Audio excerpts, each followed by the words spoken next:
রাজধানীর foreign service একাডেমিতে রাজনৈতিক দলের সাথে বৈঠকে কথা বলছেন জাতীয় ঐকমত্য কমিশনের সহসভাপতি ডক্টর আলী রিয়াজ। আমরা এখন সরাসরি চলে যাচ্ছি সেখানে। রাজনৈতিক দল এবং জোটসমূহের মধ্যে ঐকমত্য প্রতিষ্ঠিত হয়েছে।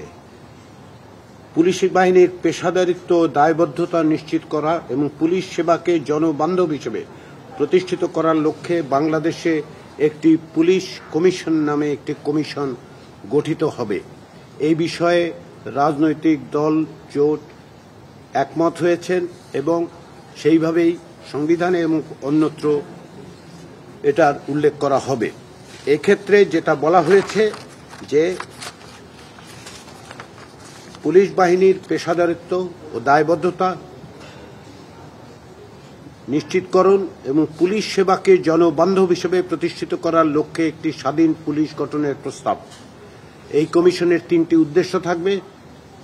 এক, শৃঙ্খলা বাহিনী হিসেবে পুলিশ যাহাতে আইনানুগভাবে এবং প্রভাবমুক্তভাবে দক্ষতার সহিত দায়িত্ব পালন করিতে সক্ষম হয় তাহা নিশ্চিত করা। দুই, পুলিশ বাহিনীর যে কোনো সদস্যের উত্থাপিত অভিযোগের নিষ্পত্তিকরণ।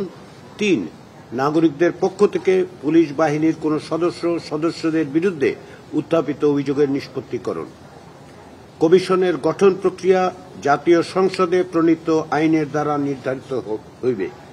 তবে আইন প্রণয়নের ক্ষেত্রে জাতীয় সংসদ যেন প্রস্তাব বিবেচনায় নেয় তার জন্য একটি কাঠামোর কথা ঐকমত্য কমিশনের পক্ষ থেকে বলা হয়েছে এবং এ বিষয়ে ঐকমত্য হয়েছে।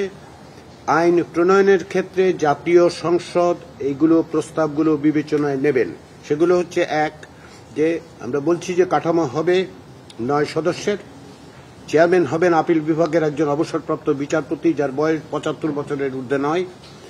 সদস্য সচিব হিসেবে থাকবেন অতিরিক্ত পুলিশ মহাপরিদর্শকের নিচে নয় এমন একজন অবসরপ্রাপ্ত পুলিশ কর্মকর্তা যার বয়স 62 বছরের ঊর্ধ্বে নয়।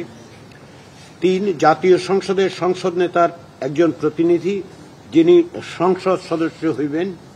4, জাতীয় সংসদের বিরোধী দলীয় নেতার একজন প্রতিনিধি যিনি সংসদ সদস্য হইবেন।